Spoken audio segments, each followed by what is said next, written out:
The rain began to pour heavily as Eliza pulled her car up to the long, winding driveway of the old house. She could barely make out the outline of the building through the sheets of water splattering against the windshield. The house loomed in front of her, tucked away in the dense woods like a forgotten relic from another time. It was secluded, isolated from the world. Exactly what she needed. No distractions, no people, just silence. Eliza had been looking for a place to escape, to clear her head. Her mind had become a maze of deadlines, emails, and endless meetings. Her friends had been urging her to take a break for months, so when she found this rental listing online, it seemed like the perfect opportunity. The ad had described it as an old country house with history, a place where one could reconnect with nature and themselves. It promised quiet, a retreat from the chaos of life. The house looked exactly as the photos had promised, old, quaint, and undeniably charming.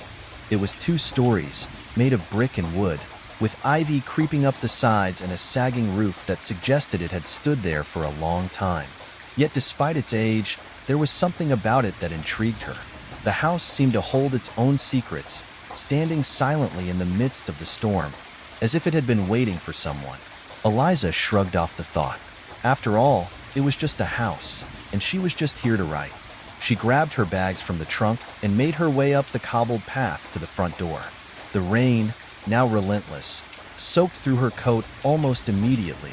The door creaked as she opened it, a cold breeze escaping from within, carrying with it the faint scent of mildew and dust. She stepped inside, shaking off the dampness from her clothes, and closed the door behind her with a soft thud. The house smelled old, like something that hadn't been disturbed in years. Yet there was a comforting silence about it. No creaks in the floorboards, no wind howling through the cracks.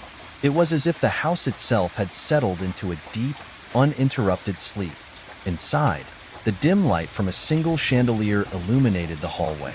The walls were covered in wallpaper that had faded over time, with patterns that might have been beautiful once, but now seemed stuck in the past. The furniture was antique. Heavy wooden chairs and tables covered with a layer of dust, a grand mirror hanging above a fireplace with a layer of soot at the base. It all looked like it belonged to another era, a different world, and it made her feel odd, not scared, just unsettled, as if she had crossed some invisible threshold into a place where time had stopped. She moved through the house slowly, examining each room, noting the heavy curtains that blocked out most of the daylight, the dim corners that seemed to hold more shadow than light. The kitchen was quaint, though unused, the floors creaking underfoot as she wandered across them. The smell of old wood mixed with the rain that was tapping gently against the windows. There was something about the quiet that unnerved her. Normally, she'd relish the solitude, but here it felt oppressive. The house was too still. After unpacking her things, Eliza made her way to the living room, where she set up her laptop and tried to settle in for the evening. She intended to work, perhaps get a few chapters written, but the sound of rain outside, the creaking of the house, and the overwhelming quiet made it impossible to concentrate. She found herself staring out the window, watching as the trees bent and swayed under the wind, the heavy rain streaking down the glass. The first tapping came shortly after she began typing. It was faint at first, almost imperceptible, like a small pebble hitting the window. Eliza paused, fingers hovering above the keys. She looked up, scanning the outside world, but the rain and wind had obscured everything beyond the glass. The tapping stopped as quickly as it had started. Probably just a branch, she muttered to herself, shaking her head as if to dismiss the thought. The wind had picked up, and the trees outside were swaying wildly. She couldn't be sure what had caused the sound, but it didn't feel like something she needed to be concerned about. She returned to her work, but the tapping continued, this time louder and more persistent. Her heart skipped as she looked back toward the window. The rain was falling in sheets, and the storm outside had grown even fiercer. There was nothing there, nothing but the dense woods and the blackness of the night. The tapping had stopped again, but a chill ran down her spine. She turned away from the window, telling herself it was just the storm. Branches, wind, something rational. She tried to focus, but her thoughts were fragmented. A sense of unease had crept into her chest. It wasn't fear, Exactly, but a discomfort, a nagging feeling that she couldn't shake. She reached for her mug of tea on the table beside her, trying to steady her nerves, but as she lifted it to her lips, she heard it again. This time, the tapping was unmistakable. It came from the window, directly above her, just out of view. Eliza froze. Her eyes darted up, but there was nothing. No person, no animal, just the same impenetrable blackness outside. Her breathing quickened, but she forced herself to exhale slowly. She glanced around the room, feeling the weight of the silence pressing in on her. She had to admit it now. Something was wrong. It was as if the house itself was watching her, waiting for something. She stood and walked cautiously toward the window, the hardwood floors creaking beneath her feet. The tapping stopped as she approached. She stood there for a moment, staring into the rain, trying to calm her racing thoughts. What was it? A branch? Or something else? Her mind raced. She couldn't explain it, but there was a sensation creeping up her spine, something primal and ancient, telling her she was not alone. It was faint, but the sense of being watched was undeniable. She shook her head, fighting the irrational fear. The house was old. It made noises. Of course, the wind could have caused it. Maybe the windows were just rattling. But no matter how much she tried to reason with herself, the feeling lingered, like the soft hum of an electric current running through the air. As she turned away from the window, she thought she caught a glimpse of something, a shadow, just at the edge of her vision. But when she looked directly at it, nothing was there. The feeling of unease deepened, and the house seemed to grow heavier with each passing minute. It wasn't just the storm outside or the creaking of the wood. It was something else, something older, something she couldn't quite name. Eliza didn't believe in ghosts. She didn't believe in much of anything supernatural, but she couldn't deny the strange energy that clung to this house, a heaviness in the air that felt wrong.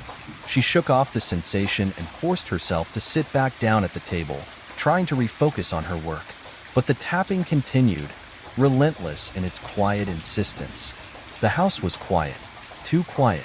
Eliza placed her bags on the wooden floor near the door and took a slow breath, trying to shake off the weight of the long drive and the unsettling feeling that had settled in her chest.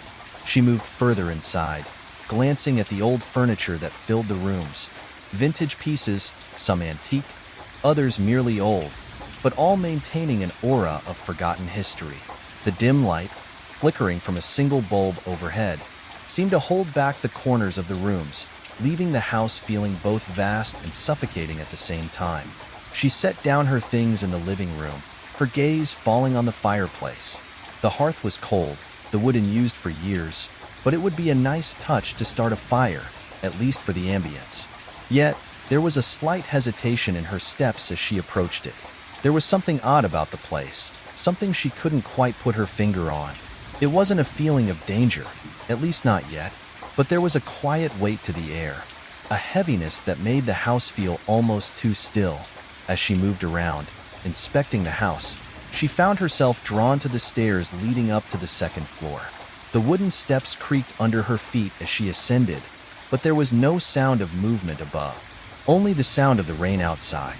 The house seemed oddly lifeless, its silence pressing in around her.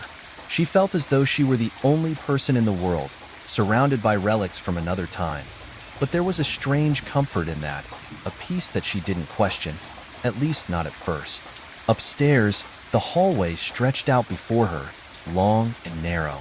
The wallpaper, faded and peeling in places, added to the sense of age. But it wasn't the wallpaper that caught her attention. It was the odd placement of the rooms. The doors were all closed, no handles, no signs of recent use. Everything was still. The quiet was so deep, so profound, that it almost seemed oppressive. Eliza's steps were measured, careful, as though the house itself might react to her presence, as though it could sense her growing awareness. She turned toward one of the rooms at the end of the hallway. The door was ajar, just barely enough for her to peek inside. Hesitantly, she stepped forward, pausing in the doorway. It was a bedroom, untouched by time, and yet there was an energy to it, an electricity that pulsed just beneath the surface of the air. The bed, with its wrought iron frame, had a dusting of age. But what struck Eliza most was the large, ornate mirror hanging above the headboard.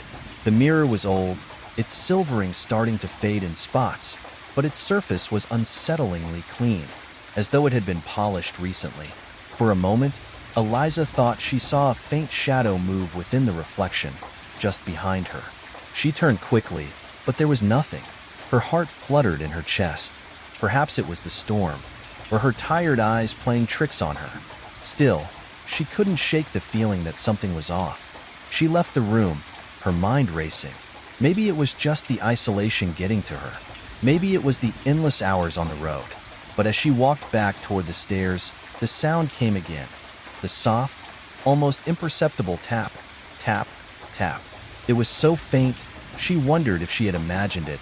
But the noise continued, tapping against the window, as though someone, or something, was gently knocking. She froze, her heart skipping a beat. Slowly, she turned toward the window, her eyes scanning the blackness outside. The rain blurred the world beyond, but she could make out nothing. No figures, no shapes, no movement. Just the endless, relentless downpour. And yet, the tapping continued, just out of reach of her sight. It was impossible to ignore. Eliza moved toward the window, her movements slow, deliberate. She reached out, pulling the curtain aside just enough to peer outside. There was nothing, only the blackness of the storm, the swirling shadows of the trees in the yard. She felt a shiver run down her spine as she glanced back into the room. The tapping stopped. She didn't know if it had ever really been there or if her mind had conjured it. But now that it had stopped, the silence felt louder than before. A deep, quiet unease started to settle into her bones. She returned to the living room, shaking off the disquieting thought, trying to focus on the mundane things. The rustling of her coat as she set it down, the quiet squeak of the floorboards beneath her feet. But even as she unpacked her things and set up her space, she couldn't escape the feeling of being watched. It was subtle at first, an unspoken presence, a sensation that was so faint it was almost easy to dismiss. She tried to shake the feeling, reminding herself that she was alone, that there was nothing to fear here.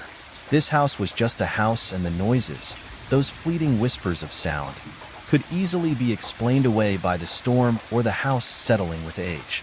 But even as she made herself a cup of tea and settled into the corner of the couch, a sense of unease remained. It was as though the house itself was holding its breath, waiting for something to happen. The silence pressed in around her, thick and suffocating. Her thoughts became sluggish as the minutes dragged on. But there was a sound, something new this time. A soft, almost imperceptible scraping sound, as if something was being dragged across the floor above her. It wasn't loud, but it was steady, rhythmic, almost deliberate. Eliza's hand stilled on her teacup, her eyes narrowing. She stood up, placing the cup down on the table and moving cautiously toward the stairs. She hesitated at the bottom, listening. The sound had stopped. The house was still again, but the unease remained, thickening in the air. The storm outside intensified, and the wind howled, sending a shiver down her spine. She turned back to the living room, her footsteps echoing through the empty space. The silence of the house felt oppressive now. She thought she heard a faint whisper, but when she looked around, there was nothing. Only the rain, only the waiting dark, and then the tap, tap, tap. It came again, louder this time, from somewhere above. By the time evening fell, Eliza had settled into the house. She'd unpacked her things, made a cup of tea, and sat by the window, watching the rain lash against the glass. The storm outside was relentless, but the house remained untouched, cocooned in its own silence. The flickering light from the fireplace cast shifting shadows across the room, creating strange shapes on the walls. Eliza tried to push aside the discomfort she felt, but it lingered in the back of her mind, gnawing at her thoughts. There was something about the atmosphere here that didn't sit right. The house was too still, too quiet. She hadn't heard any sounds other than the rain and the occasional creak of the house settling. But she had the distinct feeling that she wasn't alone. She shook her head, trying to dismiss the thought. It was just the isolation, the nerves. She was probably just imagining things. Yet, the longer she stayed, the more the feeling of being watched lingered. Around midnight, the tapping returned. At first, it was faint, just a subtle sound, almost like a gust of wind pushing against the window. But as Eliza sat there, her gaze fixed on the dark forest outside, the tapping grew louder, more insistent. It wasn't the rain. It wasn't the wind. It was something else. She stood up, heart thudding in her chest, and crossed the room to the window. Pulling aside the heavy curtains, she looked out into the rain-soaked darkness. The trees swayed in the wind, their branches thrashing like skeletal arms in the storm, but there was no one there. No one at all. She exhaled, her breath fogging the glass, and closed the curtains with a soft rustle. Her pulse was still quick, but she chalked it up to the eerie atmosphere. The tapping stopped as suddenly as it had started, leaving the house once more in silence. She returned to her chair, but the unease didn't go away. In fact, it grew stronger. The air felt heavier now, thick with something she couldn't name. She tried to focus on her writing, but the words on the page blurred in front of her eyes. Every so often, she would glance toward the dark corners of the room, half expecting to see something lurking there. But when she looked, there was nothing. Nothing but shadows. And then came the footsteps. It started as a faint scuffing sound above her, like someone walking across the floorboards upstairs. Eliza froze, her hand hovering over her notebook. She listened, her heart skipping a beat. The house was still, too still, and yet the sound persisted. Slow, deliberate footsteps, moving from one end of the upper floor to the other. Her eyes darted toward the stairs, the faintest trace of light coming from the open door to the hallway upstairs. She stood, her breath shallow, and made her way to the base of the stairs. The footsteps had stopped, but her mind raced. The house was old. It could be the floorboards creaking, the house settling. Maybe a draft had caused something to shift upstairs, causing the noise. But as she climbed the stairs, her pulse quickened, each step echoing in the oppressive silence. At the top of the stairs, she hesitated. The hallway stretched out before her, and the shadows seemed to deepen, swallowing the corners of the space. She listened again, but the house was silent, save for the soft rumble of the storm outside. Her rational mind told her there was nothing to fear, that the sounds were simply products of an old building and the storm. But the feeling, the unmistakable feeling that something was wrong, lingered in her gut. She slowly walked down the hallway, her footsteps barely making a sound. Her eyes darted to the door at the end, slightly ajar, as if inviting her to come closer. She reached for the handle, her fingers brushing the cold brass. She hesitated, took a breath, and pushed it open.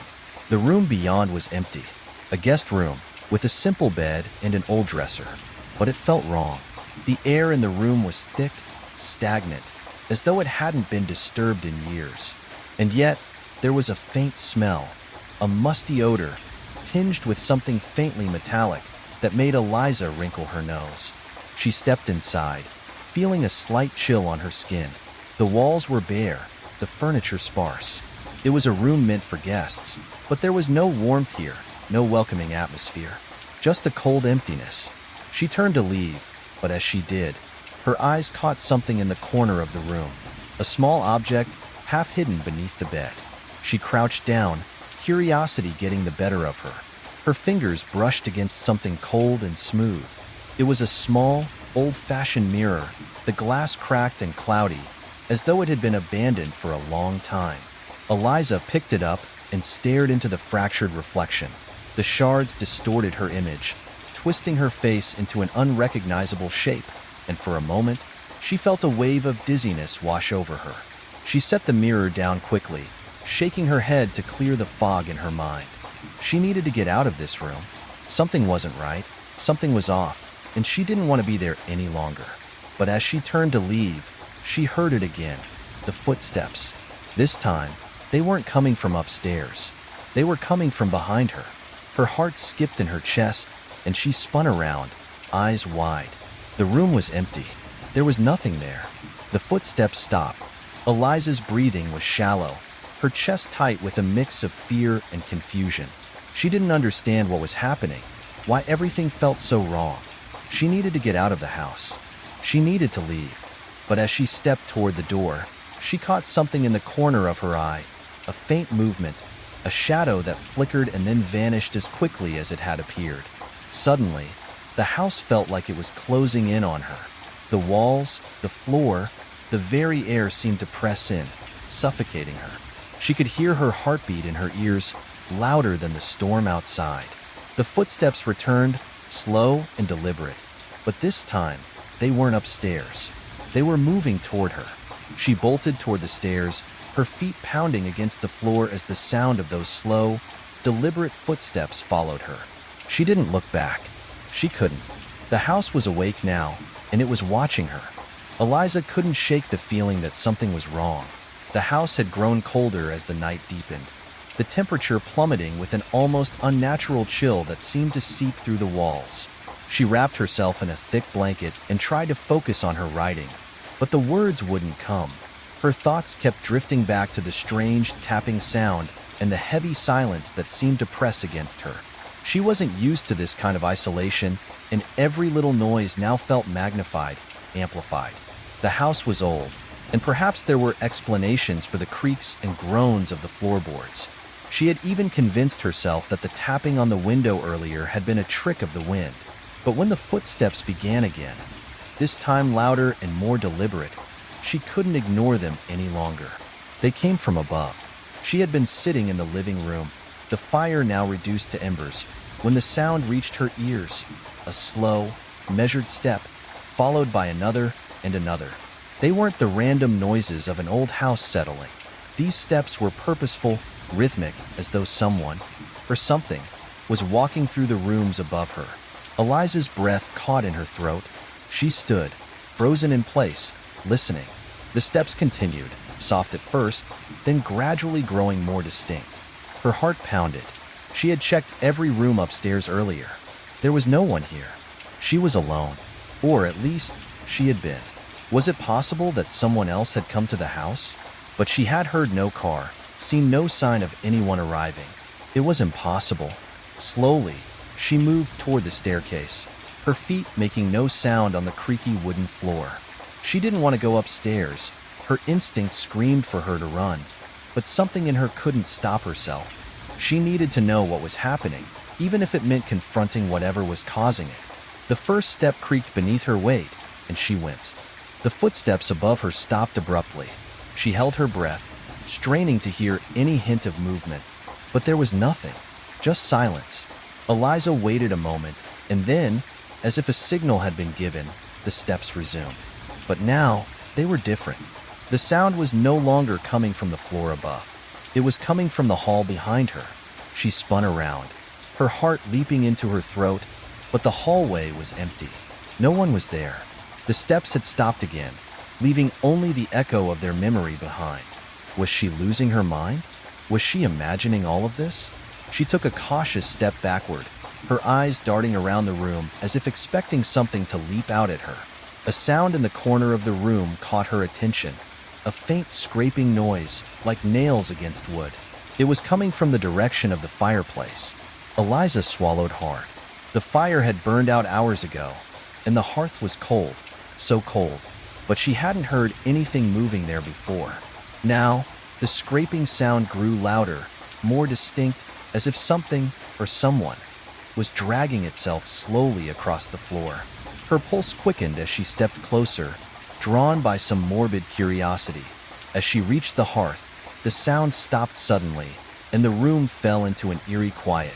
The air seemed to thicken, the shadows lengthening as if the very space around her was holding its breath. Eliza's skin prickled, her every instinct screaming at her to run, but she stayed frozen in place, her eyes scanning the room. Then, she saw it. A faint, almost imperceptible figure, pale and translucent, was reflected in the glass of the fire screen. It moved with a fluid, unnatural grace, the shape of a person, but not quite. The figure's features were obscured, as though the shadows themselves were consuming its form. For a moment, Eliza didn't move. She couldn't. The figure seemed to hover in place, its head tilted at an odd angle, as though observing her. And then, just as quickly as it had appeared, the figure vanished, leaving behind only the empty reflection of the room in the glass. Eliza blinked, certain she had imagined it, but the unease crawling under her skin told her otherwise. There was something in the house, something old and forgotten, watching her, waiting. She backed away from the hearth, her breath shallow. She needed to leave. She needed to get out of this place, but the thought of stepping into the storm outside, of being alone in the dark woods, seemed almost as terrifying as staying in the house. The door had felt solid when she had entered, but now it seemed to be an insurmountable barrier, its presence both a lifeline and a prison. Then, the whispers began. They were faint at first, like distant murmurs that she couldn't quite make out.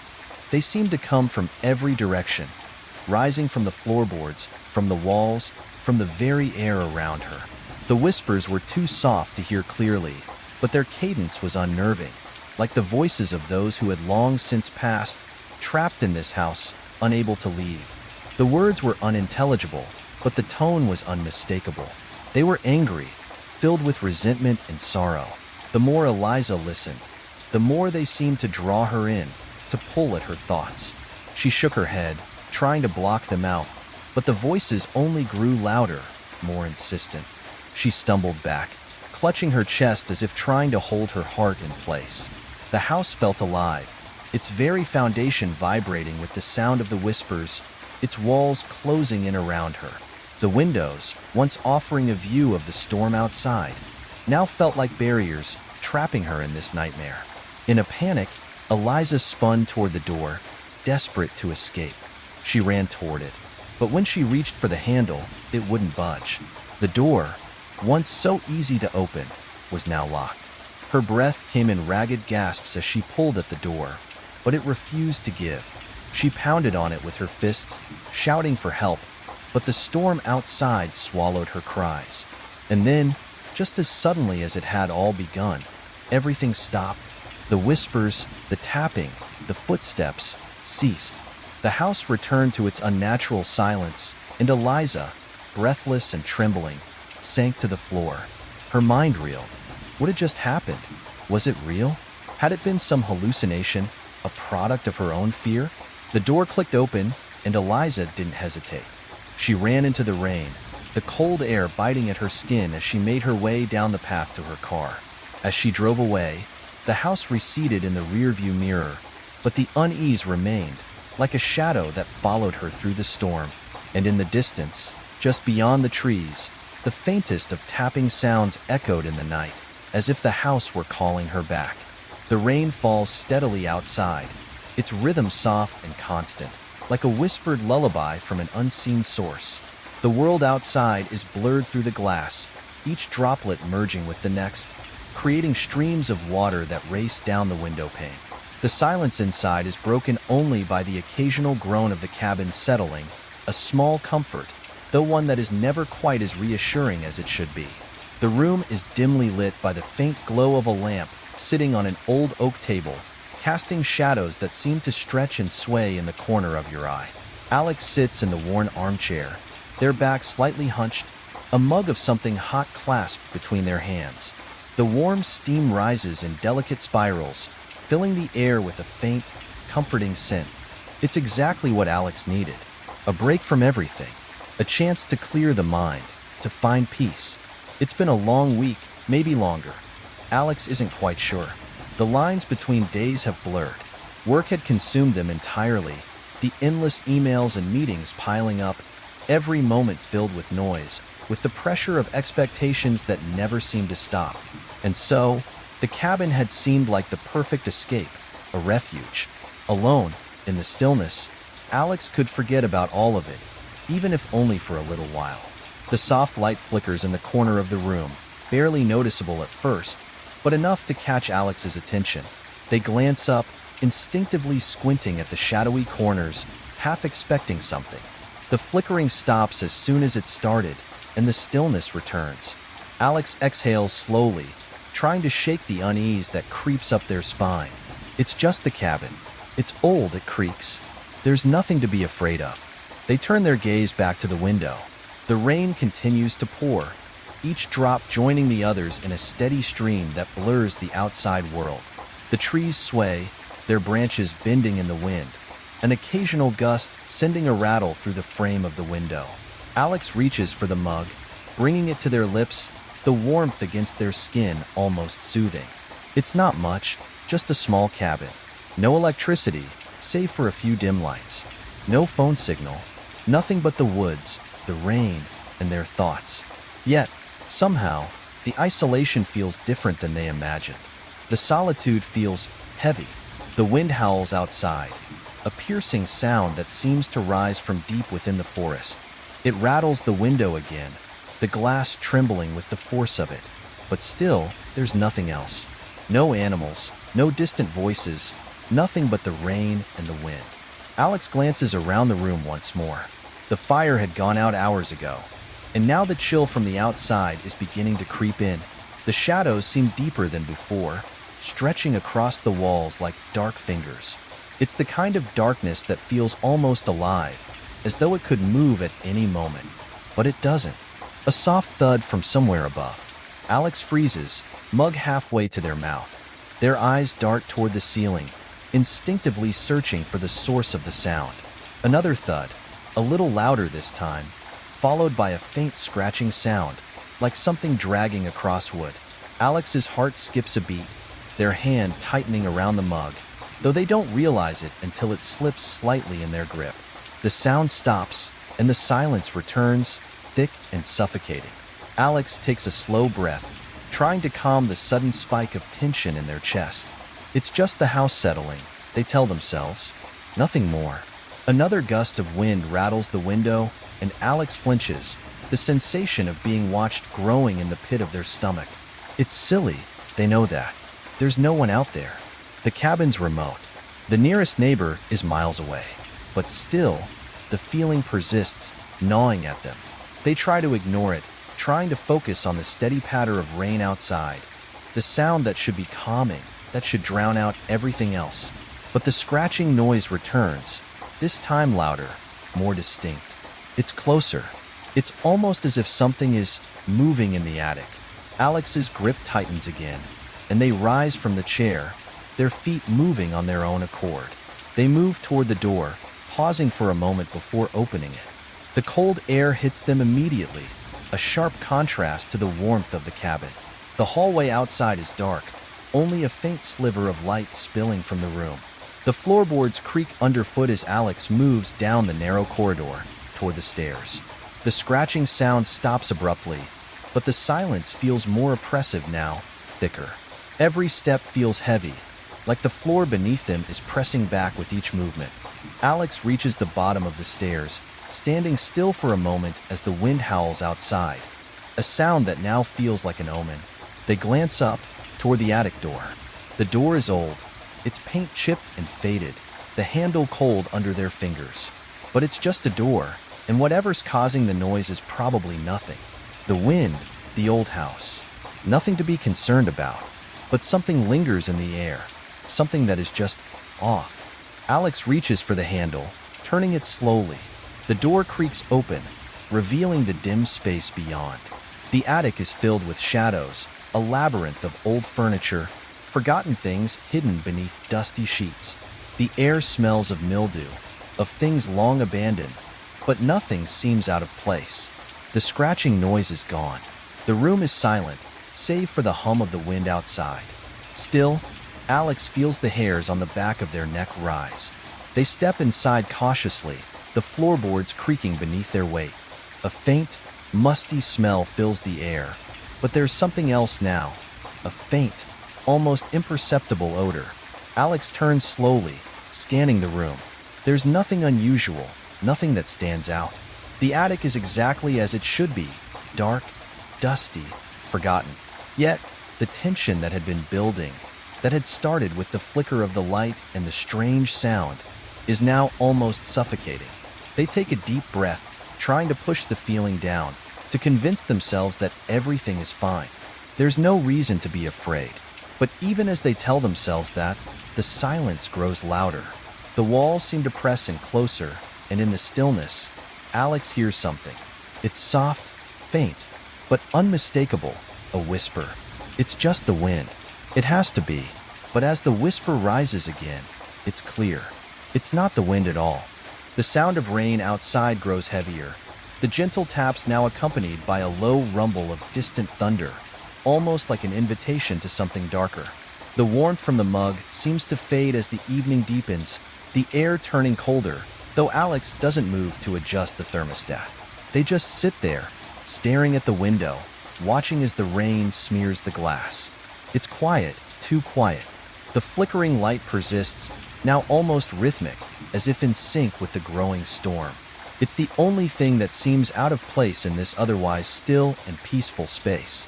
Alex tries to shake off the unease, taking another sip of the lukewarm drink, letting the slight bitterness calm their nerves. But something is different tonight. The silence, which had been comforting just hours ago, now feels oppressive, as if the house itself is holding its breath. The rain intensifies. The thunder rolls again, closer this time. There's a sudden creak from above, slow and deliberate. Alex freezes, the mug stilling in their hand. The sound came from the floor above, but they're sure there's no one else in the cabin. There's no reason to be afraid. Alex knows this. They've been alone for a full day now, not a soul in sight for miles, no cars passing by, no distant voices. The solitude was supposed to be a relief, a temporary escape from the constant noise. Yet, the tension begins to build, subtle but undeniable, like a faint pressure on the chest. The next sound is unmistakable, a slow, dragging scrape. It's coming from somewhere above them, just beyond the ceiling, and it sends a shiver down Alex's spine. The hairs on the back of their neck stand at attention. They stare at the ceiling, waiting. For a moment, there's nothing, just the soft hum of the rain. Then, again, the scrape, closer now.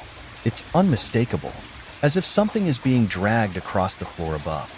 The sound is muted but distinct, like a heavy object moving, something large enough to make an impression on the old, creaky floorboards. Alex sets the mug down on the table, their hands trembling slightly, but they force themselves to stay calm. It's just the house settling. It's an old house. Old houses make noises. It's nothing to be afraid of. Yet, despite the logic running through their mind, a feeling of dread spreads through their chest. It's not just the sound. It's the rhythm of it, as though it's deliberate. The dragging sound stops suddenly, and for a long moment, there's no noise at all. Only the storm outside, louder now, filling the air with a steady, oppressive roar. A shudder runs through Alex's body as they sit there, unsure whether to go upstairs and check. The rain pounds harder against the windows, and the wind howls. For a moment, they imagine they see something in the corner of their vision, a shadow passing just out of the reach of the lamplight. But when they look, there's nothing there. Just the dark, familiar corners of the room. Their breath comes a little quicker now, more shallow. The walls feel like they're closing in. They don't know how much time has passed before the next sound breaks the silence. A door creaks, faint but distinct, the unmistakable sound of wood rubbing against wood. Alex tenses, their heart racing. The door that leads to the hallway. Alex had checked it before, making sure it was locked. Now, it's open, just slightly, just enough for the air to slip through, carrying with it a musty smell that wasn't there before. Alex tries to rationalize it. The wind, maybe. The storm pushing things around. But it's too controlled, too precise. The door doesn't open by itself. Not like that. It isn't just the door. The whole cabin feels different now.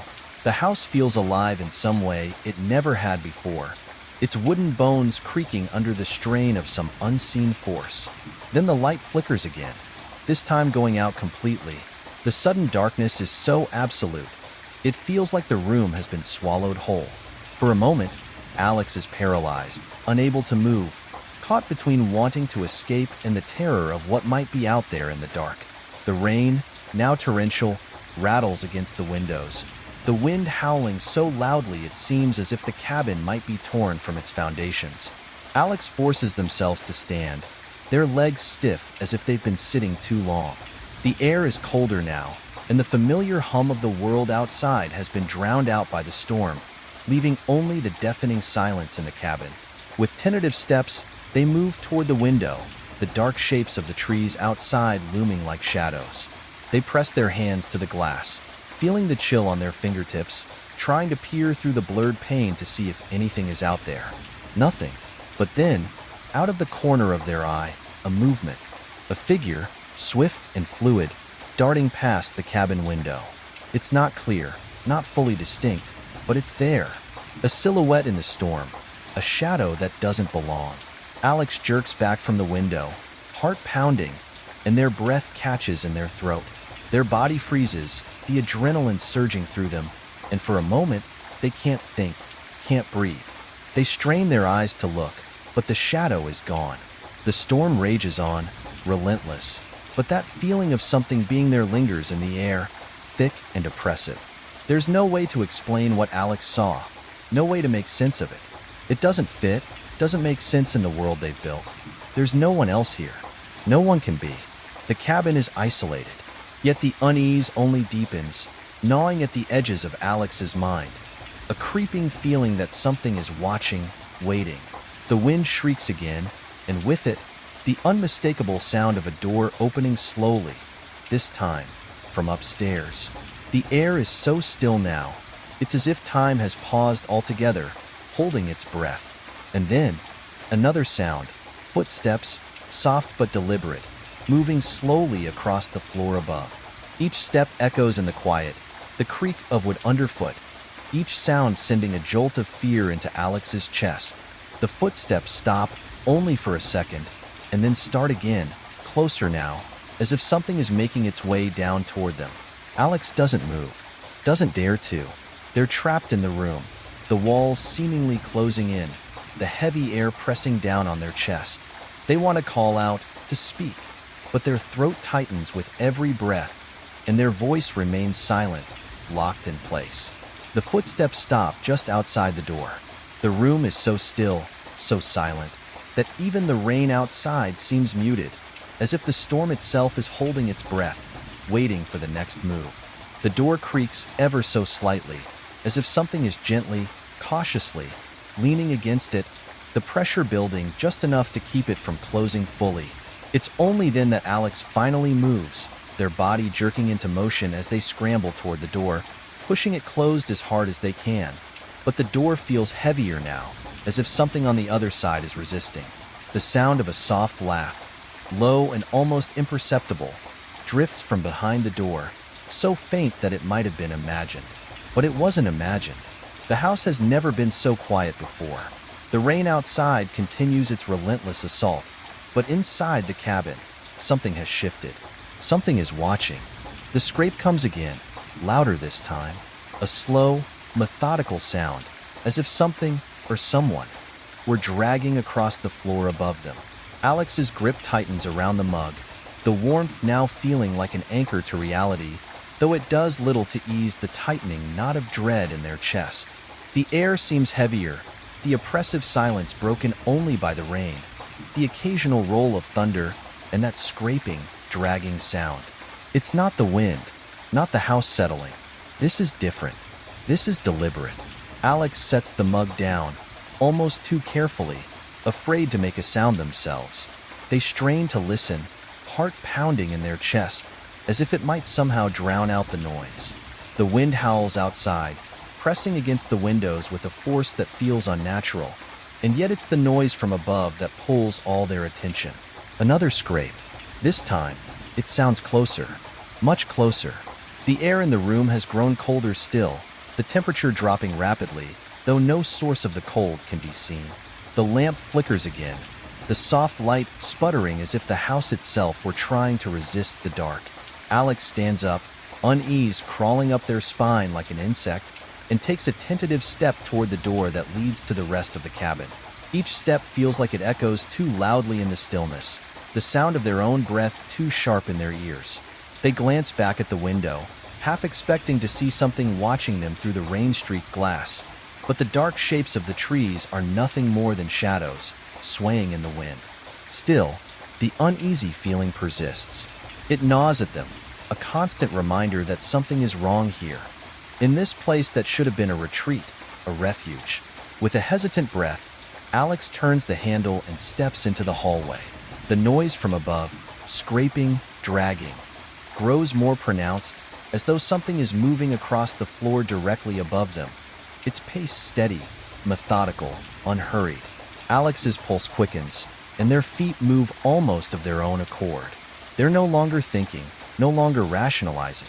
There is only the pull of the unknown, the nagging feeling that something is just out of reach, waiting. A door at the far end of the hallway is slightly ajar. The shadows cast from the light in the living room make it appear as if something is standing there, just beyond the opening.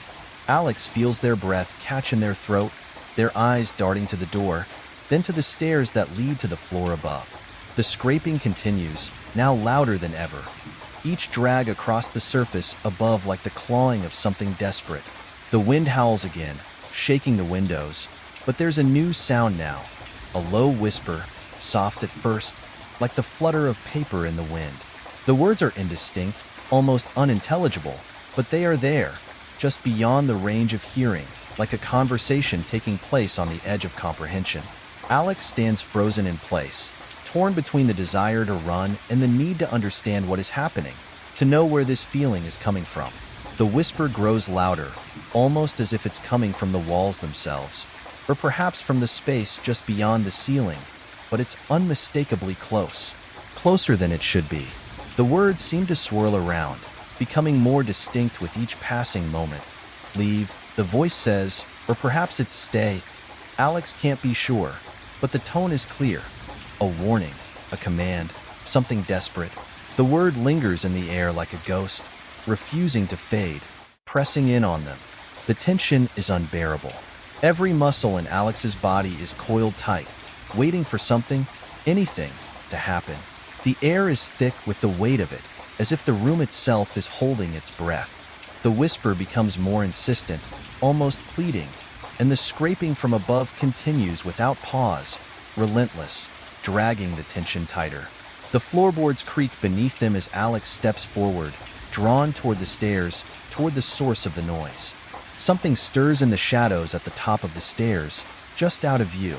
Alex's heart skips a beat. A figure. No, not a figure. A presence. Something is there.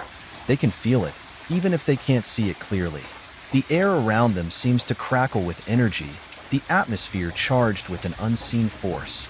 Every instinct is screaming at Alex to turn and run, to retreat back into the safety of the living room, but they're rooted in place, as if the house itself is holding them captive. A crash, sudden and violent, shakes the walls, sending a tremor through the floor. Alex jumps, their heart racing.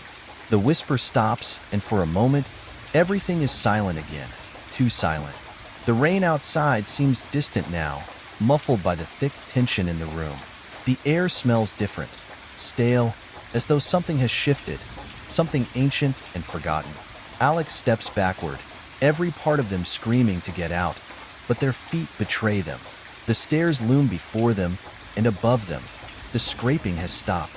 In its place, there is only the sound of slow, deliberate breathing, shallow and raspy, as though something is waiting, watching, waiting for them to make the next move. And then, the whisper returns, but it's no longer distant. It's here, right behind them, a breath against their ear. Don't go up there.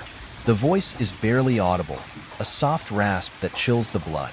The pressure in the room grows unbearable, and Alex turns, fleeing, but not quickly enough. The floor beneath their feet shifts, and the very walls of the cabin seem to close in around them, trapping them in this place that has shifted, changed. The room they once thought was safe, the place they sought solace, is now the thing that threatens to consume them.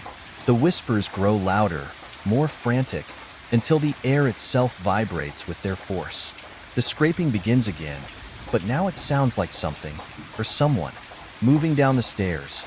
Alex's breath hitches, their chest tight with fear, but still they cannot stop themselves from looking toward the shadowy staircase, from waiting for what comes next. The hallway is bathed in darkness, the shadows twisting unnaturally as if the very walls were alive, watching. The only light comes from the faint glow of the lamp in the main room, its feeble illumination barely stretching beyond the doorway. The air here feels thicker, heavier, almost suffocating. Every step Alex takes seems to sink deeper into the silence, the weight of something unspoken pressing against their chest. Their pulse races, but there's no turning back now. The noises above continue, but now there's something more. A low whisper, soft as a breath, carried by the wind, a voice just on the edge of hearing. It's too faint to understand, but the tone is unmistakable. It's calling, coaxing, teasing. Alex swallows, the sound loud in the stillness. The whispers grow louder now, like a soft murmur just behind their ear. They can't place it. It's not the wind. It's not the house. It's something else. Something old. Something that doesn't belong here. The more they listen, the more the whispers blur together, fragments of words, half-formed sentences that pull at their thoughts, but still refuse to make sense. With each step, the house seems to breathe. The walls groan with an odd rhythm, like a heartbeat. Slow, deliberate, almost alive. The cold has settled in their bones now, but the source is nowhere to be found. The windows are all shut, and yet the draft feels relentless, creeping into their skin. The whispers grow clearer, no longer vague echoes but distinct sounds, pleading, urging. The words come and go like fleeting thoughts, but Alex cannot ignore the sense that they are being guided. The house is urging them forward. The staircase looms ahead, shrouded in shadow. Every instinct screams to turn around, to run back to the warmth of the main room and lock the door. But something holds them there, rooted in place, a part of them that can't look away from the pull of the darkness above. The scraping has stopped. The whispers remain. Alex steps onto the first stair, and it creaks beneath their weight. Another step, and the sound repeats, louder this time, echoing through the silence. The stairs seem endless as they ascend, their own breath the only sound that fills the void. The light from below seems to fade with every step, swallowed by the growing darkness. The whispers grow louder still, like voices trapped in the walls, muffled but clear. Come closer. We've been waiting. The last step is different, solid, unmoving, and yet there's a sense of finality to it. Alex stands on the top floor, and the silence presses in, thick and suffocating. The air is cold here, biting at their skin, and yet no source can be seen. The hallway is longer than it should be, the corners darker than they could be. The whispers are louder now, but the voices aren't coming from any one direction. They seem to be everywhere, all around them. A constant barrage of muted, sorrowful voices that pull at the edges of their sanity. Alex's heart pounds in their chest. They want to flee, to retreat into the safety of the main room, but the door at the end of the hall calls to them. It's a wooden door, old and heavy, but it looks different now, warped, as if it were no longer entirely part of this world. The whispers seem to originate from behind it, a chorus of voices growing louder, pleading, urging. Open it. The command is clear now, spoken not just through the air but inside their mind. The sound of their own pulse fills their ears, drowned beneath the weight of the voice. Without thinking, Alex moves forward, drawn to the door, each step heavy with dread. Their hand reaches for the handle, the cold metal biting into their skin. The door creaks as it opens, as if it, too, is unwilling to let them through. But the door opens, and there, in the room beyond, is the source of everything. It's not what Alex expects. Not some ghostly apparition or some grotesque creature lurking in the shadows. It's a room, old, forgotten, and coated in dust. But the moment the door swings wide, the air seems to rush out of the room, leaving a deep, empty void that stretches far beyond the confines of the house. The floor is warped, the walls lined with strange, shifting symbols that almost seem to move when Alex isn't looking directly at them. The ceiling is impossibly high, though they cannot see the top, only an endless blackness above. In the center of the room is a large, round mirror. It's old, cracked, with no reflection, only a deep, infinite darkness that seems to pull at their very soul. The whispers are louder now, all around them, vibrating through the very air. Look, they say. Look inside. Alex steps forward, each movement slow and deliberate, like they're no longer entirely in control. Their hand reaches for the mirror, and the instant their fingers brush against its surface, they feel a cold so intense it almost burns. The whispers turn into a roar, drowning out everything but the sound of their own breath, the thumping of their heart. The darkness in the mirror shifts, swirling like liquid, and Alex's reflection begins to move, not in sync with them, but with its own will. It smiles, a wide, empty grin, a smile that's not theirs. And then, the reflection begins to speak. "We've always been here, Alex. Always. Waiting." The words freeze them in place, their blood running cold. The reflection in the mirror tilts its head, watching them with those dark, hollow eyes. The voice is not one but many, whispers, screams, and chants woven together, filling Alex's mind until there's nothing left but the sound. "We were never gone." Alex steps back, stumbling, heart racing. The room seems to close in around them, the walls pressing forward, the air thick with the oppressive weight of something ancient, something forgotten, something trapped. The door slams shut behind them, sealing them inside. The whispers rise to a crescendo, and the last thing Alex hears is the softest of whispers, one that cuts through the chaos like a knife. "You never left." And then, nothing. The storm outside had grown fierce as the evening wore on, the relentless pounding of rain against the cabin's roof a constant presence. Lena hadn't planned on staying here for this long, but the secluded cabin was a perfect retreat. Isolated, quiet, the perfect place to finish the manuscript that had been keeping her up for weeks.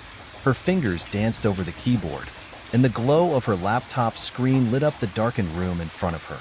She had grown accustomed to the rhythm of the rain, the soft rumble of thunder in the distance. For a moment, everything felt peaceful, a kind of peace she hadn't known in years. But there was something beneath it, something stirring in the silence. The house was old. The floorboards creaked under the slightest movement, and the windows rattled when the wind picked up. Yet, it was comforting in a way. The familiar groan of wood, the comforting, almost timeless feel of it. Lena glanced out of the window beside her desk. The rain came down in sheets, the blackness of the woods stretching endlessly beyond the cabin's porch. She hadn't seen another soul for days, and that suited her just fine. She didn't need company. She needed focus. And yet, the more she stared into the dark expanse of the forest, the more she felt something shift. It was an odd sensation, something just on the edge of her awareness. She couldn't place it, but something was different tonight. It wasn't the wind or the rain. It wasn't even the occasional flash of distant lightning that painted the trees in stark, brief light. It was something else, something more subtle. A kind of pull, as if the night was drawing her in deeper, luring her toward the very woods she had made such a conscious effort to ignore. The tapping started as she worked, so soft at first that she barely noticed it. It could have been the rain, the trees brushing against the cabin walls. She brushed it aside, keeping her focus on the screen, but the sound grew, its rhythm unmistakable. Tap, tap, tap, soft and methodical, as if someone was knocking lightly at the door. Lena's fingers hesitated above the keys. The cabin had no neighbors for miles, no reason for anyone to be out there. The door was locked. Still, the sound persisted, growing louder and more insistent. Tap, tap, tap. It seemed to be coming from somewhere outside the room. But where? Lena shook her head, trying to dismiss the creeping anxiety building in her chest. It's just the wind, she thought. The trees. A branch. But the tapping didn't stop. It didn't stop, even as she focused harder on the screen, trying to ignore it, hoping it would go away on its own. She stood up, stretching stiffly, and moved toward the window, looking outside into the storm. The rain slashed against the glass, the world outside obscured by thick sheets of water. No one was there, of course, just the same wild trees and dark shadows that had been there since she arrived. The cabin was empty. The tapping was gone now, but it left a strange emptiness in its wake, a silence that felt too thick. She glanced at the door, then back at the window. The storm had picked up, the wind howling now, causing the trees to sway violently. She turned back to her desk, but something felt off. She could no longer concentrate on her writing. Her fingers hovered over the keyboard, not moving. The rhythmic tapping had unsettled her more than she cared to admit, and now she felt that old sense of isolation creeping in. The house wasn't as secure as she had believed. She felt watched, but no one was here. Lena returned to her chair and sat down again, trying to shake the odd feeling that had settled over her. She could hear the wind, louder now, the branches outside snapping against the cabin's walls. The storm was intensifying, but the sound, the tapping, had not resumed. It was as though the storm outside had taken its place, as though the wind had filled the void. Still, something wasn't right. She rubbed her temples, sighing. It was the isolation, the solitude. It was making her paranoid. Yet, when she glanced around the room, it didn't feel empty anymore. There was something there, just out of sight. She could almost feel the presence in the room, hovering in the dark corners, just beyond the range of the dim light cast by the screen. She clenched her fists, trying to push the thought away. There was nothing here but her and her thoughts. The room was old, nothing more than a collection of creaky boards and dust. It was all in her head. The house had a way of playing tricks on the mind, that was all. Lena stood again and paced, the sound of her boots on the hardwood floor loud in the silence. The tapping had stopped, but the weight of it lingered, a kind of cold, unwelcome guest in her mind. She stopped in front of the door, staring at it, almost waiting for it to tap again. It didn't, of course, but her heart rate quickened as the silence stretched on. She couldn't bring herself to open the door. What if something was waiting for her on the other side? The woods? The storm? It was so quiet now, so still, except for the distant thunder. There was a creak behind her, a slow, deliberate groan that echoed through the cabin. Lena spun around quickly, her breath catching in her throat. Nothing. The air was still. The window was locked, the shutters shut. The tapping had stopped, but the absence of sound seemed just as unnerving as the noise itself. She took a deep breath, attempting to calm herself, but it didn't help. The sense of being watched, of being not alone, had intensified. She couldn't ignore it anymore. Lena grabbed her flashlight from the desk drawer and clicked it on, the beam cutting through the darkness, shaky at first but growing more steady as she scanned the room. The door, the window, the dark corners of the cabin, nothing moved. The sense of unease remained, though. It was almost palpable now, an invisible presence that lurked in the corners of her vision. Lena walked cautiously toward the door, flashlight still clutched tightly in her hand. She was being ridiculous. She knew it. There was no reason to be afraid. The tapping had stopped. The storm would pass. She would go to bed, and in the morning, everything would feel normal again. But the longer she stood there, the more she felt the grip of that unease, the cold pressure on her chest. Something in the house felt different, as though the walls themselves were watching her, waiting. As though the cabin wasn't just a home, but a living thing, breathing in the storm, waiting for her to give in to the fear. The tapping, the silence, the unnatural stillness of it all. She turned, moving toward the bedroom with quick, decisive steps, the flashlight cutting through the shadows in front of her. She wouldn't let herself think about it anymore. It was just her mind playing tricks on her. She would sleep, and when she woke up, the morning would feel just like it always had before. Normal. But the tapping, it still lingered in the air, soft and rhythmic, just out of reach. The tapping was faint at first, barely noticeable over the sound of the rain, but it persisted. Lena tried to dismiss it, convinced it was just the wind knocking against the cabin. But it wasn't the wind. It was too regular, too deliberate. She paused, fingers hovering over the keyboard, straining her ears. There it was again, soft, insistent, almost rhythmic. She looked around the dimly lit room, half expecting to see something moving, but nothing stirred. The air felt still, unnervingly still, save for the persistent rain. She glanced at the window again, her eyes flicking from the dark outline of the trees to the cabin's walls. Maybe it was an animal, a raccoon or a bird, knocking against the glass. But no, the tapping was coming from somewhere else, somewhere deeper in the house. Lena frowned, feeling a slight tightening in her chest. She wasn't usually prone to anxiety, especially not when she was alone. She preferred it that way. But tonight, there was something off. The house, which she had come to think of as her sanctuary, felt different, like it was watching her, holding its breath, waiting. Lena forced herself to focus on her writing, trying to ignore the tapping, but it grew louder. It was no longer just a faint noise in the background. It was right there, just beyond her reach, an invisible hand tapping against the wood of the cabin. She stood up, her chair scraping the floor, and walked toward the sound. It came from the far side of the cabin, somewhere near the old pantry door. She reached out to turn on the light, but as her hand brushed the switch, the sound stopped, leaving only the heavy silence of the storm. For a moment, she stood still, heart hammering in her chest. She told herself it was just the house settling, an old building creaking under the weight of the storm. But deep down, she knew it wasn't that. She had lived in enough old houses to recognize the sounds they made. This wasn't one of them. This was something else.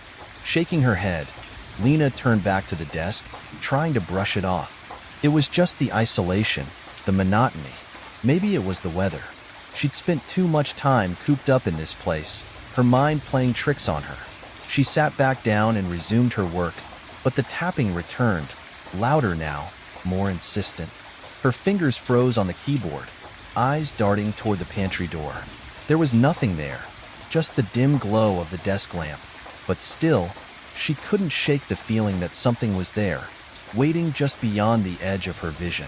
A flicker of movement caught her eye, and she turned quickly, but saw nothing. The storm outside howled, wind screeching against the roof, and Lena found herself suddenly wide awake, every nerve alert. It wasn't just the tapping anymore. The entire cabin seemed to hum with a kind of low energy, as though it were alive in some way. The wooden beams, the floor, even the walls, felt like they were breathing. Slowly, her hand reached for the notebook beside her, the old one she used for jotting down notes when the laptop battery ran low. As her fingers brushed the worn leather cover, she noticed something odd, something she hadn't seen before. A smudge. At first, it appeared to be a stain, perhaps left by the rainwater that occasionally leaked through the window. But as she peered closer, her stomach tightened. The smudge wasn't a stain. It was too deliberate, too clean. It was in the shape of a handprint, small, but distinct, pressed into the leather. Her breath caught in her throat, and she could almost feel the coldness of the hand that had left it there. She pulled back sharply, her pulse quickening. She glanced around the room again, half expecting to see someone standing in the doorway or just outside the cabin, watching her. But the room was empty. The storm outside continued to rage, but there was nothing. No sign of movement, no trace of life outside the walls. Only the rain and the persistent tapping. Lena's mind raced. She thought of the old legends the locals had mentioned in passing when she arrived. Stories of the cabin being cursed, of strange noises in the night, of things that couldn't be explained. She had dismissed them as superstition, the kind of talk that always surrounds old buildings in isolated places. But now, the hairs on the back of her neck stood up, and a cold, unsettling chill crawled down her spine. She returned her gaze to the pantry door. It was still closed, but she couldn't shake the sense that there was something on the other side. Something watching her. The tapping had stopped, but in its place, an eerie silence filled the space, thick and heavy. She could hear her own breath, shallow and quick, as her heart pounded in her chest. The storm outside raged on, but in the cabin, it was as if the world had fallen completely still. Lena's mind raced through possibilities. A branch, perhaps, tapping against the window? But the window was too high, too far from the ground for that. An animal, maybe? A raccoon or a bird trying to get inside? No, it wasn't an animal. It wasn't natural. She stood up again, her legs shaky, and slowly approached the pantry door. Her hand hovered over the knob, and for a moment, she hesitated. What if it was nothing? What if she was just letting her imagination run wild? But the instinct to check, to make sure there was nothing lurking in the shadows, was too strong. She twisted the handle and opened the door. The room beyond was dark, the shelves lined with old cans and jars, their labels faded and barely legible. There was nothing unusual about the pantry itself, yet the air in the room felt colder, as if the temperature had dropped several degrees in the short time she had been standing there. She stepped inside, heart hammering, and the floor creaked under her weight. She scanned the shelves, her eyes darting from one item to the next. But there, wedged between two dusty jars, something caught her eye. A piece of paper. It was small, folded neatly, its edges worn and frayed. Lena's breath hitched as she picked it up, fingers trembling as she unfolded it. The words on the paper were written in a hurried, almost frantic hand. "You should leave. It's not safe. He's still here." The message was chilling, and as she read it, a sudden gust of wind slammed against the windows, making the entire cabin shudder. The tapping resumed, louder this time, as if echoing from the walls themselves. Lena's hands shook, the paper crumpling in her grip. The wind howled outside, but it felt like the cabin itself was closing in on her, its walls moving, watching. Something was in here with her. Something had been here long before she arrived, and it was waiting. Lena stood frozen in the silence, the hairs on the back of her neck prickling. The storm raged on outside, its fury only amplifying the stillness inside. Her pulse thudded in her ears, but there was no other sound. No tapping, no creaks from the cabin's old bones. For a moment, it was as if the world had held its breath. She exhaled slowly, shaking her head, trying to calm the rising tide of unease in her chest. It was nothing, just the house, just the wind. She had imagined it. But then, as her gaze drifted over the room, she saw something that made her stop. The pantry door, which she was sure had been slightly ajar when she last looked, was now fully closed. It wasn't just closed. There was something different about it. The way it sat in the frame, perfectly aligned, as if it had been pushed shut with deliberate force. She hadn't moved near it. She hadn't even thought about it. How had it closed? Lena's mind raced, a jumble of thoughts crashing together. She tried to reason it away. Maybe she hadn't noticed it before. Maybe the wind had rattled the door. But it didn't make sense. The door had never slammed shut like that before. She had lived here for a week, and the pantry had always been either open or slightly ajar, never fully closed. Her hands were trembling now, her fingers brushing the cool surface of the door as she approached it. The wood felt oddly cold to the touch, colder than the rest of the room. She hesitated, but something in her gut told her to open it. Her breath caught in her throat as she pulled the door open. The pantry was empty, save for the usual assortment of canned goods and dry food. Nothing seemed out of place, but as she scanned the shelves, her eyes froze on something small and insignificant. A small, folded note tucked between two cans of soup. It was so subtle, so perfectly hidden, that she almost missed it. Almost.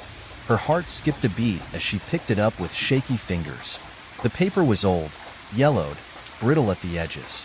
The message, scrawled in a hasty, uneven handwriting, read, "I see you. You can't hide from me." Lena's stomach lurched, and for a moment, she was paralyzed. Her hand gripped the note tighter, crumpling the fragile paper in her fist. She glanced around the cabin, feeling the walls close in around her. Her breathing quickened, and the oppressive silence seemed to press against her chest. Her logical mind told her it was a prank, some sort of joke left by the cabin's previous owner. But deep down, she knew it wasn't a joke. She knew someone had been in here, had been watching her. The tapping started again. This time, it wasn't just a soft, rhythmic sound. It was louder, more frantic, coming from somewhere above her. Lena's pulse quickened as she looked up at the ceiling, her mind racing. What could it be? What could possibly be up there? The attic. She hadn't thought to check the attic. There were no other rooms in the cabin, no other spaces where someone could hide. She had been the only one here for days, hadn't she? She dropped the note, her mind now a whirl of panic. The storm outside had reached its peak, the rain pelting against the windows as the wind howled around the cabin. It was as if the world outside had erupted in chaos, as if it knew what was happening inside. Lena moved toward the small staircase that led to the attic, her steps quick and uneven. Every part of her wanted to turn back, to run out into the rain and escape, but something kept her moving forward. Her hand rested on the attic door handle. It was cold, the wood slick under her fingers. She turned it, the creaking sound of the door echoing through the cabin, louder than the storm itself. The attic was dark, the air thick with dust and the faint scent of something old, stagnant. She fumbled for the light, and when it flickered on, the dim bulb revealed nothing but boxes, cobwebs, and forgotten items. But there, at the far end of the attic, she saw something that made her blood run cold. A chair. An old wooden chair, placed in the center of the room, facing the corner. The legs of the chair were worn, the seat cracked with age, but it was the way it was positioned that made her feel nauseous. It was as if it had been left there on purpose, facing the wall, as if it were waiting for someone to sit in it. The tapping came again, but this time, it was louder, unmistakable. It was coming from behind the chair, as if something was tapping against the wall. Lena's heart raced. She didn't want to turn around, didn't want to see what was behind her, but she couldn't stop herself. Slowly, she took a step back, and as she did, something caught her eye. Something small and pale moving in the corner of the room. At first, it was just a blur, but as she focused, she saw it more clearly. A figure, crouched low to the ground, its face hidden in shadow. Lena's breath caught in her throat. She couldn't move, couldn't look away from the shape that seemed to be watching her, waiting for her to react. The tapping grew louder, now almost frantic, as if the thing in the corner was urging her to acknowledge it. The figure didn't move, didn't even breathe. It just waited. She felt her legs shake, her body frozen in place. Every instinct told her to run, but the fear rooted her to the spot, keeping her locked in that moment of unbearable tension. The figure in the corner seemed to grow taller, the shadows shifting and warping around it, as if it were no longer just a shape, but something more, something alive. Then, without warning, the tapping stopped. Lena's breath was shallow now, her mind struggling to process what she was seeing. She blinked, and in that split second, the figure was gone. The attic was empty. The chair still sat in the center of the room, facing the wall. The tapping had ceased. The only sound that remained was the distant roar of the storm outside, the rain beating against the cabin, and the heavy, suffocating silence inside. Lena's hands trembled as she backed away, stumbling toward the stairs. She didn't take her eyes off the spot where the figure had been. She couldn't. She didn't want to be alone with whatever had just happened, whatever was watching her. As she reached the bottom of the stairs, the attic door slammed shut behind her. The sound of it reverberated through the cabin, louder than the storm, and for a moment, Lena could have sworn she heard a whisper, soft, indistinct, but unmistakable. Asterisk, I see you. Asterisk. The door remained closed, the cabin settling back into its quiet. But Lena knew it wasn't over. Not yet. The tapping was coming back, and this time, it wasn't stopping. Lena closed the pantry door quickly, her heart thumping erratically in her chest. The unsettling chill in the air still clung to her fingertips, and her mind spun with confusion. She had imagined the door moving, hadn't she? She must have. It was just her nerves, the isolation, the rain. But deep down, a gnawing instinct told her something wasn't right. She returned to her desk, hands shaking as she tried to focus on the blinking cursor on her screen. The tapping had stopped, but the quiet in the cabin now felt suffocating, oppressive. The storm outside had grown even fiercer, the wind howling like a voice crying in the dark. The rain slammed against the windows, the steady rhythm now joined by the occasional rattle of the house's old frame. It was impossible to ignore it now, the overwhelming sense of being not alone, but watched. The air felt thick, as if it held secrets just out of reach. Lena turned away from her computer screen, her eyes scanning the room once more. The shadows seemed deeper now, darker than before, and for the first time, she couldn't shake the feeling that the walls were closing in on her. Her breathing quickened, and she stood up again, her legs weak beneath her. The tapping sound returned, faint but distinct, this time from the other side of the room, near the fireplace. She clenched her fists, her nails digging into her palms. She had to face it. She couldn't let this fear control her. As she stepped cautiously toward the sound, the room seemed to shift, the shadows stretching unnaturally, bending and folding like they were alive. The tapping grew louder, closer, until it felt as if something was just behind her, standing in the corner of the room, watching. Her heart hammered in her chest, and every instinct screamed at her to run, to leave this place. But her feet wouldn't move. She turned her head toward the corner of the room, where the shadows seemed darkest. There, in the dim light, she thought she saw something shift, a subtle movement, too quick to be sure. Her breath caught in her throat as she stepped closer, her eyes darting around the room. Nothing seemed out of place, but the unease in her stomach only grew stronger. The tapping intensified again, now a harsh, rapid series of knocks, echoing off the walls like a desperate plea. She turned toward the sound, and this time she saw it, a faint outline in the corner of the room, barely perceptible but undeniable. It was as if the darkness itself had gathered there, taking shape. She blinked, and the figure was gone. Lena's stomach churned, and her body froze in place. She knew she should leave, should grab her things and run, but her body wouldn't obey. Her feet were rooted to the floor, her muscles locked in place, as if something was holding her there. The silence was overwhelming now, and the weight of the darkness seemed to press in on her from all sides. Then, without warning, the lights flickered, casting eerie shadows across the room, and the unmistakable sound of someone. No, something, breathing echoed in the space. It wasn't her own breath, nor the wind, but a slow, ragged inhalation that seemed to reverberate through the cabin. It came from behind her, from the darkened doorway, but when she spun around, no one was there. Only the shadows, deeper now, more pronounced than before. A chill swept over her skin, as if something cold and invisible had passed over her. Lena's mind raced, but her body refused to move. She wanted to scream, to shout for help, but the words were lodged in her throat, strangled by the sudden, suffocating pressure in the air. Her chest tightened, and the sound of the breathing grew louder, closer, as if it was circling her, waiting for the right moment. Then, just as suddenly, it stopped. The silence that followed was almost worse than the sound. The air felt thick with anticipation, as if something was about to happen, something inevitable. The shadows remained, now swirling in the corners of the room, as if the darkness itself was alive and twisting. Lena felt the urge to leave, to run and never look back, but the front door, the one she had left open earlier to let in the fresh air, was now shut tight. She hadn't closed it. Her legs felt weak as she stumbled toward it, her hand trembling as she reached for the handle. The door didn't budge. It was locked from the outside. She tugged harder, panic rising, but it was no use. Suddenly, the soft tapping began again, but this time it was not coming from the walls, or the windows, or the furniture.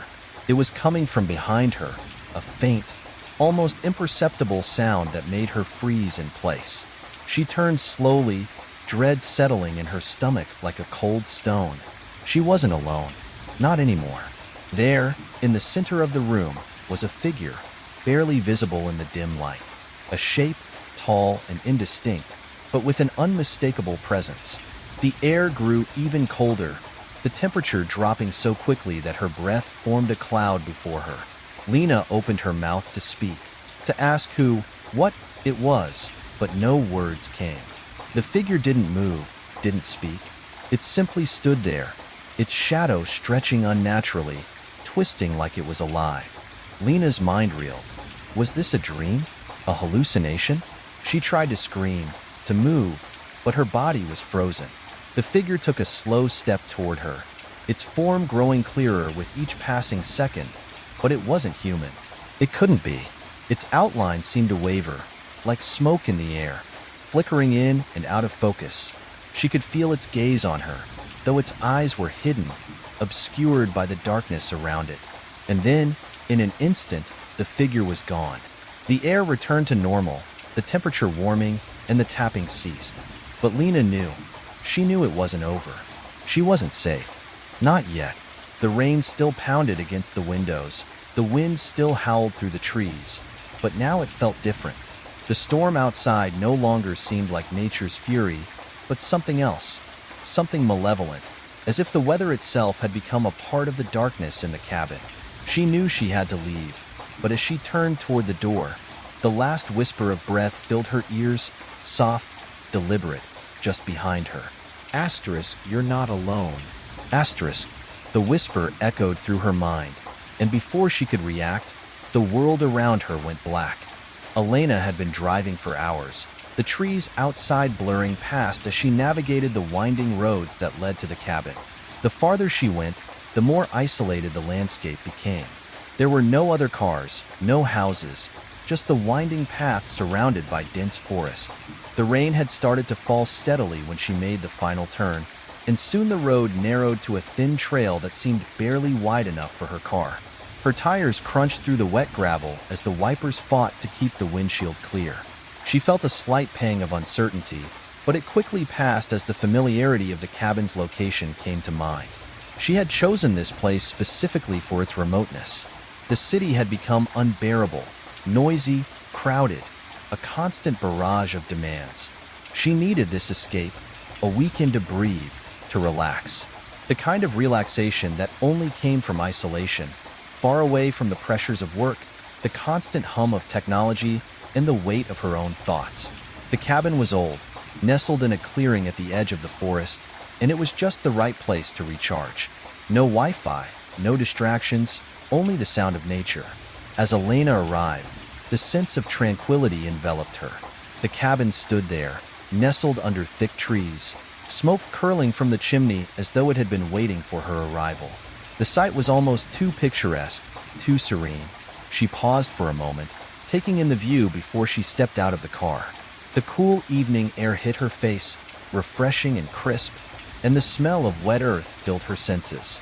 She grabbed her bags from the back seat and headed inside, the door creaking slightly as she pushed it open.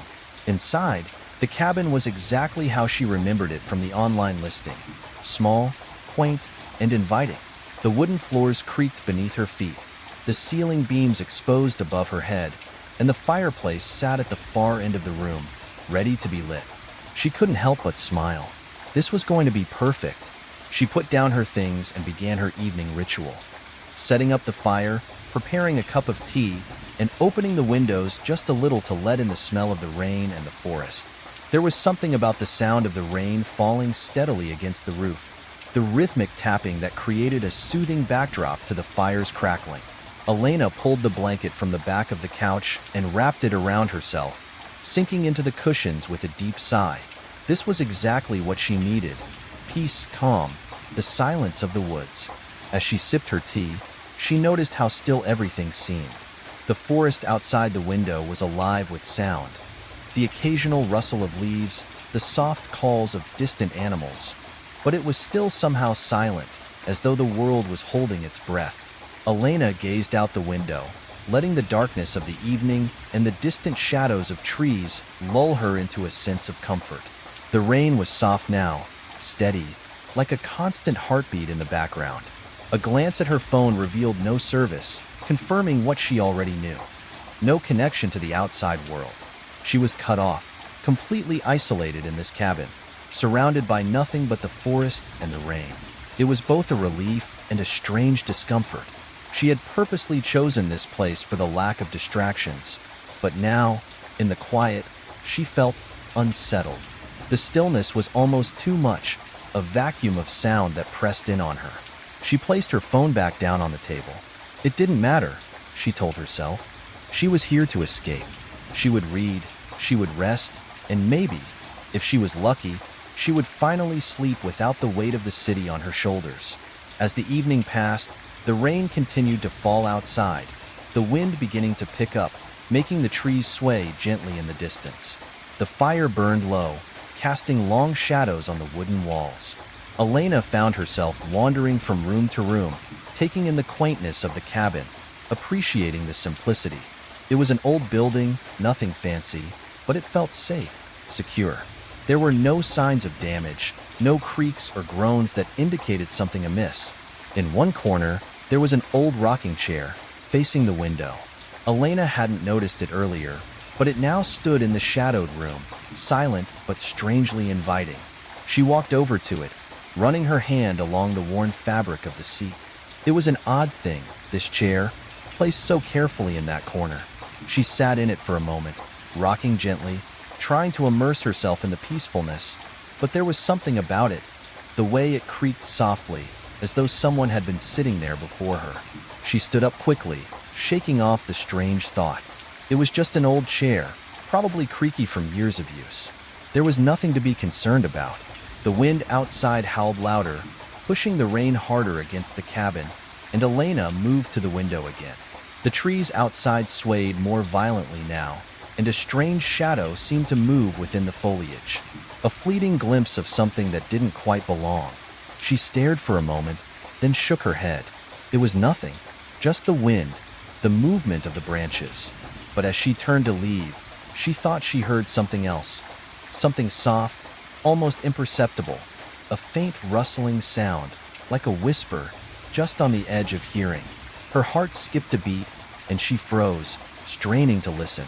But the sound didn't come again.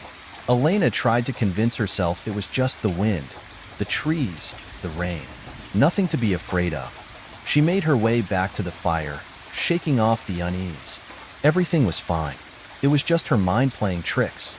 The cabin was isolated, and when you were alone in a quiet place, sometimes your thoughts could make things seem strange.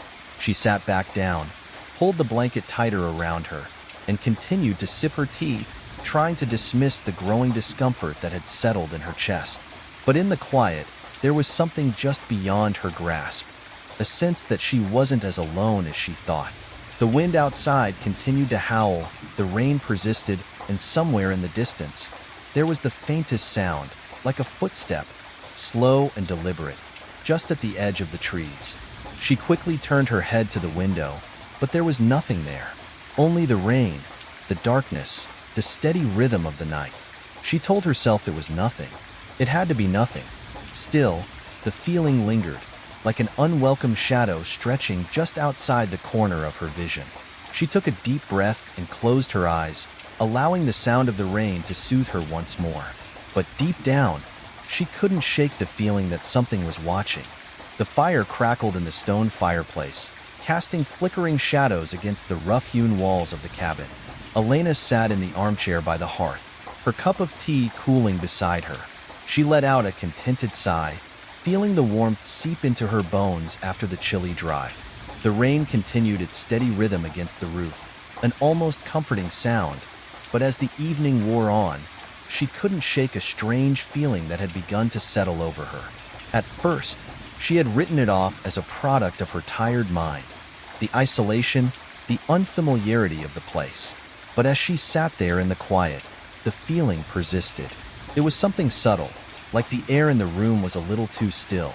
She glanced around the cabin again, her gaze lingering on the corners of the room, where shadows pooled, darker than they should be. The firelight flickered as if disturbed by an unseen draft, though the windows were all closed. Elena pushed the feeling aside and took a slow sip of her tea. The warmth soothed her, but the unease wouldn't leave. Her eyes wandered toward the window, where the rain hit the glass in an almost rhythmic pattern.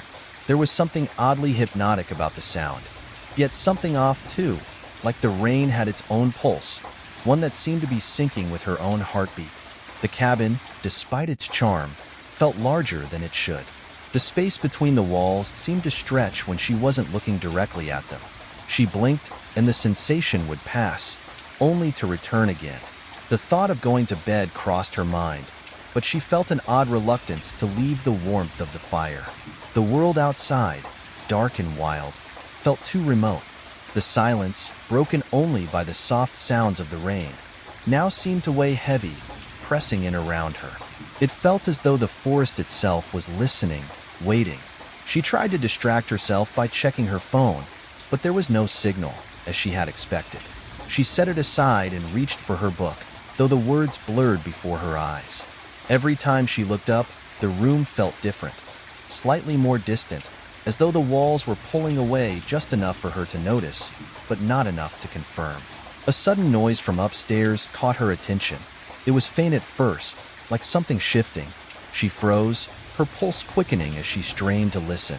The noise came again, softer this time, but unmistakable, a creak, like the floorboards were settling under the weight of something unseen.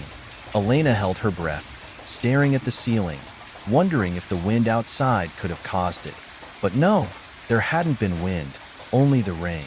She glanced around the room again, the shadows now feeling a little more restless, moving in ways that didn't feel quite right.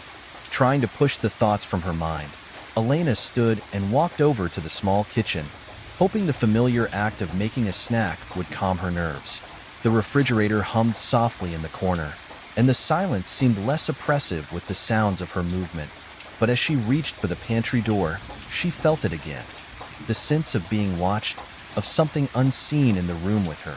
She quickly turned her head, her eyes scanning the cabin, but saw nothing, only the steady, comforting glow of the fire.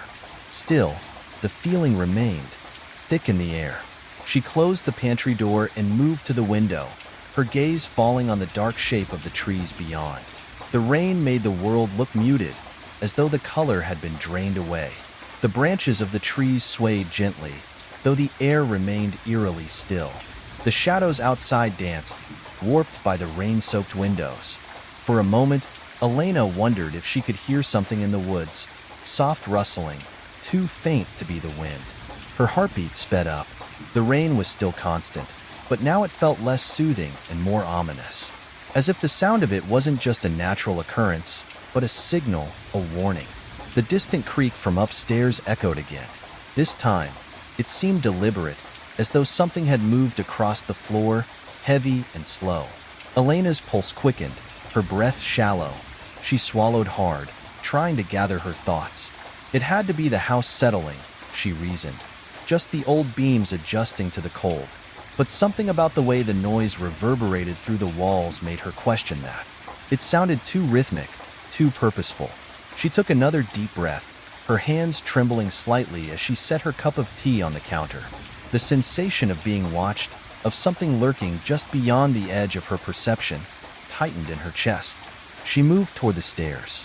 The cabin had only one floor, but the loft area above, where the bedroom was, felt vast and distant now, as though it extended far beyond the limits of the space she could see. The stairs creaked under her feet as she ascended slowly, her eyes darting to every corner of the loft. The shadows seemed to move more fluidly up here, more alive. The railing felt colder than it should, and her steps faltered just before she reached the top. Her eyes flitted across the small bedroom, the bed neatly made with the soft blanket she had laid out. The room, bathed in the low glow from the stairwell, felt strange in the dim light. She scanned the space again, noticing the closet door slightly ajar. Elena didn't remember leaving it open. A cold prickle ran up her spine as she walked toward it, her every step measured. She reached out, pushing the door open with a soft squeak. Inside, it was empty. Nothing but a few old wooden hangers, a coat from the previous tenant. But something in the closet felt wrong. There was a faint smell, like dust or something older, something that lingered far too long. Elena closed the door quickly, trying to ignore the growing sense of unease. Her eyes turned back to the bed, where the blanket seemed to shift slightly in the dim light. Her pulse raced. The air in the room had grown thicker, heavier. She turned back toward the stairs. The creak from upstairs had stopped, but now the silence felt suffocating. With every step down, the unease seemed to grow, pressing on her chest like a weight she couldn't shake. The cabin felt too quiet, too still. Even the rain outside now felt too loud, too constant. The night deepened around her, and the feeling of unease grew. Elena tried to shake it off, but something about the atmosphere seemed to press closer with each passing minute. The fire had burned low, and she added another log, watching it catch before returning to her chair. There was a stillness now, one that was more profound than before. The wind had died down, and the rain, which had been falling steadily, now seemed to come in sharper bursts. But it wasn't the rain or the wind that unsettled her. It was the strange noises that had begun to fill the quiet. At first, it was almost imperceptible, a creak from the far end of the room, as though the floorboards were settling. Elena had thought it might be the old wood, the natural sounds of the house adjusting to the temperature. But then it came again, a slow, deliberate creak, followed by a faint scraping sound, like someone, was dragging their feet across the floor. She froze, listening. The fire crackled, a sharp pop breaking the silence for a moment, but nothing else came.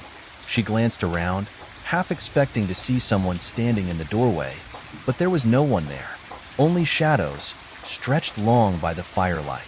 Her heart rate picked up, but she told herself it was just her nerves. She had been alone in the cabin for hours now. Nothing had happened. Nothing.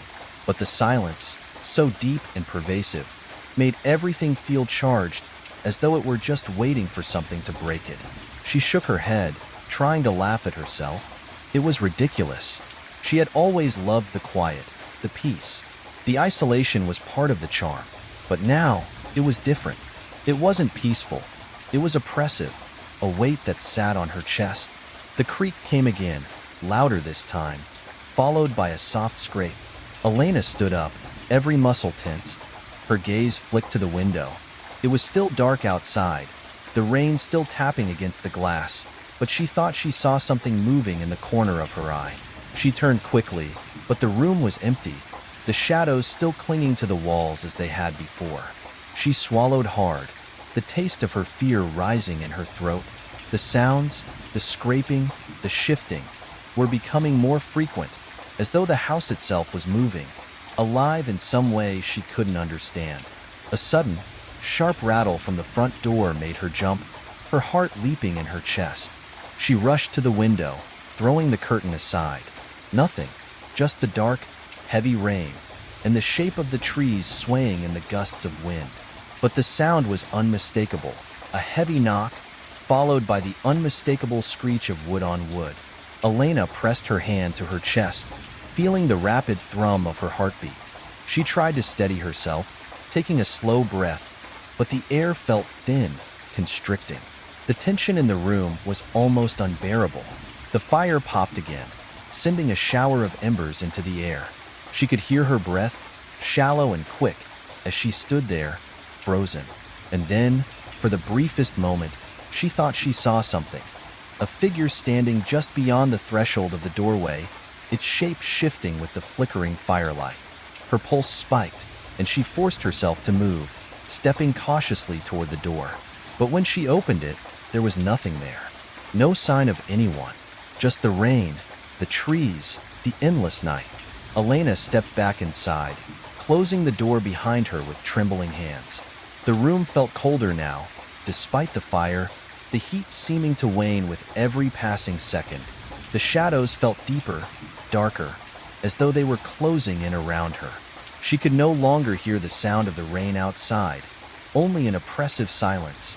And then, there it was again, the scraping, slow and deliberate, this time much closer, as though it were coming from just beyond the walls, from the attic or beneath the floorboards.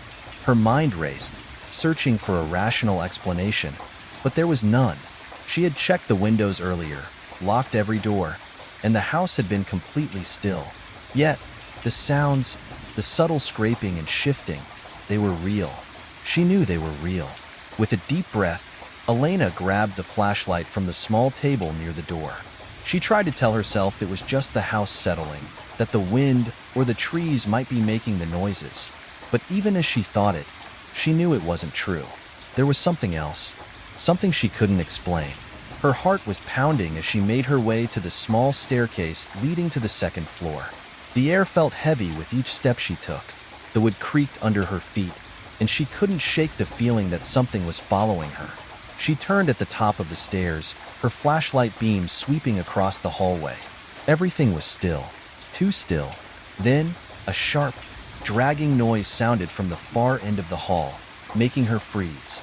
Her breath caught in her throat as the flashlight beam shook in her hand. She could hear it clearly now. Something, or someone, moving in the dark, slowly dragging itself across the floor. Her pulse thundered in her ears, her hand trembling as she held the flashlight steady. The dragging noise continued, followed by a soft, wet sound, like feet dragging across a floor slick with water. Elena forced herself to move forward, her feet moving one step at a time, each sound making her hesitate. She reached the door to the attic, the source of the noises. The doorknob turned slowly in her hand, and with a sudden burst of courage, she pushed the door open. The beam of light cut through the dark space above, but it revealed nothing. No figure, no creature, just an empty room. And yet, the air felt wrong. There was a heaviness, a presence in the space that made her skin prickle. She stepped back quickly, her heart pounding, and slammed the door shut. Then, the scraping sound stopped. The silence that followed was deafening, a thick, impenetrable stillness that wrapped around her like a blanket. Elena stood there for a long time, waiting, listening, but nothing came. It was as though the house had gone completely still, as though the entire world outside had frozen in place. But even as the sounds ceased, Elena knew something had changed. The tension hadn't gone. It lingered in the air, thick and oppressive, making her every breath feel heavier. She couldn't explain it, couldn't understand what was happening, but she knew one thing. Whatever was here, whatever was lurking in the dark corners of the cabin, hadn't left. It was still waiting. The creaking continued, now unmistakable, echoing through the cabin as though something, or someone, was moving just beyond her sight. Elena's pulse quickened. She tried to rationalize it. Maybe it was just the wind, or an animal outside, pressing its weight against the cabin's walls. But something about it felt deliberate. Her breath came shallow, every sound magnified in the silence that followed. The fire flickered, casting brief shadows across the room, but the warmth no longer comforted her. Instead, it felt distant, as though the heat was unable to reach the chill in her bones. She stood up slowly, her legs feeling stiff as though they were made of stone, and moved cautiously to the door. The wooden floors creaked under her feet, but the sound was nothing like what she had been hearing. That sound, it was too deliberate, too controlled. She stood in the doorway for a moment, listening. The rain outside had picked up again, a rhythmic drumming on the roof, but beyond that, the silence was overwhelming. Nothing moved, nothing stirred. For a brief moment, she thought maybe she had imagined it all. Maybe the isolation, the fatigue, had played tricks on her senses.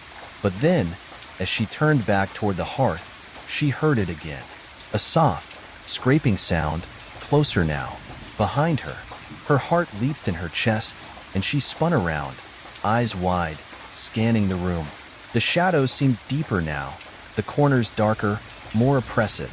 She took a step back, bumping into the edge of the chair, and the scraping stopped, as if it had never been there. Elena stood frozen, her body tense, her mind racing. The house was still. The fire was low, its crackling soft, but there was a faint sound, a whispering, almost indistinct. She stepped forward, her breath coming in quick gasps. The whispering grew louder, but it wasn't clear, only a soft murmur, like the wind through the trees or distant voices carried by the rain. But the air around her felt colder now, the hairs on the back of her neck standing at attention. Something was wrong. She wasn't alone. Suddenly, the fire sputtered, sending a flare of light through the cabin. In that split second, Elena saw something move in the corner of her eye, a shadow darting across the wall, too fast to follow. It was gone as quickly as it had appeared. She froze, her entire body tense, her mind desperately trying to make sense of what she had just seen. But there was nothing there. The shadows were just shadows. The light from the fire flickered again, casting long, eerie shapes across the walls, but nothing moved. A heavy silence followed, and Elena felt as though the world had paused around her. Her heartbeat seemed too loud in her ears. She knew she had seen something, but it felt unreal, a product of her overactive imagination, perhaps. But as the night dragged on, the sense of unease did not subside. Instead, it grew heavier, like a fog settling around her. Every sound, no matter how subtle, seemed amplified. Every shift in the room felt like a presence. The longer she stayed, the more certain she became that something was wrong, that the cabin itself was alive in a way she could not understand. The walls seemed to breathe, the wood groaning and shifting in a way that made her skin crawl. Eventually, her tiredness began to catch up with her, though she could not shake the sense that she needed to leave. Her rational mind told her it was just fatigue, that the strange events of the evening were nothing more than her imagination playing tricks. But another part of her, a deeper part, knew that something in this place was not right. She glanced at the clock. It was late, the small hands pointing to nearly 2 a.m. She hadn't realized how much time had passed. The house felt even colder now, and she realized with a sinking feeling that she had been standing there for what felt like hours. The shadows had shifted in strange patterns, and the whispering was no longer just a vague sound. It was more distinct, almost deliberate. Her mind raced as she tried to process the growing sense of dread that had taken over. The wind had stopped completely now, and with it, the rain seemed to pause. The air was still, too still. The cabin felt unnervingly quiet, save for the faint, soft murmurings that filled the space. Her breath hitched as the sound became clearer. It was coming from somewhere inside the walls, a low, unintelligible muttering. It sounded like words, but they weren't words she recognized. They seemed old, ancient even, whispered in a language that made her skin prickle. It wasn't a sound she could escape from. The walls seemed to close in around her, and she was sure she could hear something moving inside them, something pacing, something waiting. The fire was nearly out now, reduced to glowing embers. Elena's breath became shallow, her thoughts scattered. She needed to leave. She needed to get out of the cabin. But the door felt miles away, an insurmountable distance, as though the room itself was stretching to keep her contained. She reached for her coat, her hands trembling. The cold was creeping in around her again, curling into her bones, and the shadows seemed to deepen with each breath she took. As her fingers brushed against the doorknob, something stopped her. The whispering had ceased. The room was perfectly still, too still, and then she heard it, a soft footstep, not from behind her, not from the walls, but from right in front of her, in the space she had just been staring at. Her heart leaped into her throat. Elena turned slowly, too afraid to look but unable to stop herself. The room was empty, save for the shadows that moved unnaturally along the walls. And then, in the silence, a single, chilling voice filled the air. A voice so close it seemed to come from within her own mind. Asterisk, you were always meant to stay. Asterisk. Her breath caught in her throat, her body frozen in terror. The voice was not a whisper, not a murmur, but a declaration. A final, definitive statement that sent a wave of cold through her entire body. The room, once comforting and warm, now felt like a prison. The door in front of her might as well have been a wall. The sound of the rain outside had returned, but it was distant now, muffled, as if the storm had moved farther away, leaving only silence in its wake. Elena turned back to the door, her hand now trembling violently on the handle, and with a single, desperate motion, she opened it. But there was nothing out there. No storm, no safety, just the dark, stretching forest and the sound of the rain. So far away now, as if she were listening to it from another world. A world that she was no longer part of. The rain outside intensified, now drumming against the windows in a constant, rhythmic barrage. Emily pulled the blanket tighter around her shoulders, her eyes scanning the dim light of the room. The stories in the book seemed to have taken a darker turn, each page filled with more bizarre tales of travelers who had come to this forest and never left. Some were stories of people who had wandered off the path, only to be found days later, their eyes wide with terror, unable to remember what had happened. Others spoke of strange voices in the wind, whispers that seemed to come from the trees themselves, beckoning the lost toward the unknown. She paused, feeling a chill crawl up her spine. It was hard to focus, her mind restless as the shadows in the cabin flickered in time with the fire. The wind outside howled, bending the trees and causing the old windows to rattle. Emily turned her attention back to the book, trying to push the creeping unease from her thoughts. A strange sound broke through the rain, a soft, deliberate tapping, almost like a knock. Emily's head snapped up, her heart pounding in her chest. The noise had come from somewhere deep inside the cabin. She set the book aside, her gaze darting across the room, trying to pinpoint the source. But the room was still, save for the crackling fire and the occasional groan of the old timbers. Another tap echoed, this time louder, more insistent. Emily's throat tightened, and she stood up slowly, her feet brushing against the creaky wooden floor. Her hand reached for the edge of the chair for balance, but as she did, a low groan emanated from the floor beneath her, almost as though the house itself were shifting. Her breath caught, and her eyes instinctively flickered to the doorway. Was it the wind?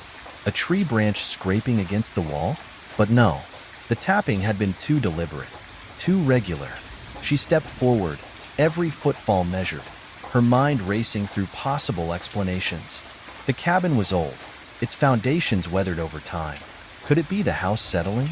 The idea did little to calm her, especially when the sound repeated, now unmistakably coming from behind the wall. Emily's gaze flickered toward the corner where the shadows seemed to deepen unnaturally, even for a room so dimly lit. Another tap, then another. The noise seemed to move, as though traveling along the wall, almost as if it were following her. Emily's breath hitched, and she reached for the door, her hand brushing the worn knob. The sudden screech of the wood scraping against the frame made her jump, and she quickly opened it, only to be met with a dark hallway. The hallway stretched out before her, silent and still, as though waiting for her to take the first step. The only sounds were the distant roar of the rain and the occasional howl of wind against the windows.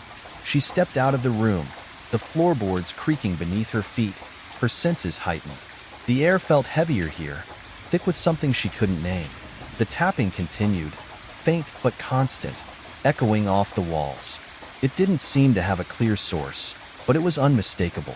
Emily followed the sound, each step slow and deliberate, her heart pounding louder than the rain. As she reached the end of the hallway, a strange sensation swept over her, a feeling that she was being watched, as though eyes were following her every movement, waiting for her to make a mistake. She stopped in front of an old door at the end of the hall. The door was ajar, just slightly, and through the narrow crack, Emily could see nothing but darkness beyond. The tapping came from there, echoing through the crack like fingers against the wood. She hesitated for a moment, her mind racing with every terrifying possibility. Could someone have followed her here? Was there something, or someone, inside? A gust of wind slammed against the walls, causing the door to creak and groan, and the tapping grew louder, more frantic. It felt too much like a warning. With a breath caught in her throat, Emily pushed the door open. The air inside the room was colder than the rest of the cabin, and it carried a strange, musty scent that made her stomach twist. The darkness seemed deeper here, oppressive. The only light was the faint flicker of the fire in the other room, casting a dim glow around the edges of the doorframe. Emily's eyes adjusted, scanning the room. It was sparsely furnished, with an old wardrobe in the corner and a small, chipped table next to the window. The walls were bare, save for a few faded marks. And there, in the center of the room, was an old chair, facing the wall. The tapping had stopped, but Emily could still hear a faint noise, something like breathing, shallow and uneven. Her feet moved forward almost involuntarily, drawn to the chair. As she drew closer, the temperature dropped even more, and her breath became visible in the air, swirling in small clouds. The chair, positioned so that it faced the wall, looked out of place, as though it had been placed there deliberately. A chill crept down her spine, and she hesitated just a few feet away, staring at the back of the chair. And then, it happened. The chair slowly began to turn, creaking against the wooden floor.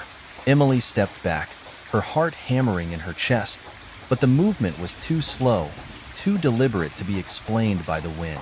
The chair stopped, facing her, and she froze. There was something unsettling about the way it had turned, almost as if it had been waiting for her to come closer. She could feel her pulse quicken, a sense of dread settling deep in her gut. A sound came from behind her, just at the edge of hearing, a whisper, faint but unmistakable. Her body tensed. It was as though the air itself was speaking, the words soft and unintelligible. Emily spun around, her breath coming in short gasps. The hallway was empty, as still as it had been when she had first stepped inside the room. Yet the feeling lingered, that sense of being watched. She looked back toward the chair. The whispering continued, almost as though it were coming from the very walls around her. Her feet were rooted to the spot, a chill creeping up her spine that wasn't just from the cold. It was as though the very space around her had changed, the air thick with something she couldn't name. And then, just as quickly as it had started, the whispering stopped. The room fell into a suffocating silence, broken only by the storm outside. The chair, once turned toward her, was now facing the wall again. No movement, no sound. Emily didn't know how long she stood there, paralyzed by fear. Her thoughts were a jumble of confusion and unease, and all